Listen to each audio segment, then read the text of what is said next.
أعوذ بالله من الشيطان الرجيم.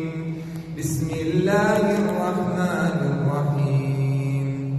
ولتكن منكم أمة يدعون إلى الخير ويأمرون بالمعروف وينهون عن المنكر وأولئك هم المفلحون.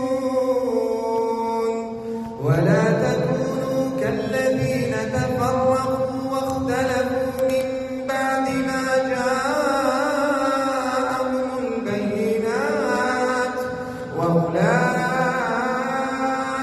لهم عذاب عظيم. يوم تبيض وجوه وتسود وجوه، فأما الذين اسودت وجوههم أكفرتم بعد إيمانكم فذوقوا العذاب بما كنتم تكفرون. وأما الذين ابيضت وجوههم ففي رحمة الله هم فيها خالدون.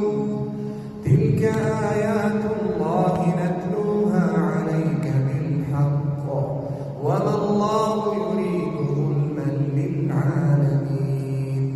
ولله ما في السماوات وما في الأرض، وإلى الله ترجع الأمور. كنتم خير أمة أخرجت للناس تأمرون بالمعروف وتنهون عن المنكر وتؤمنون بالله.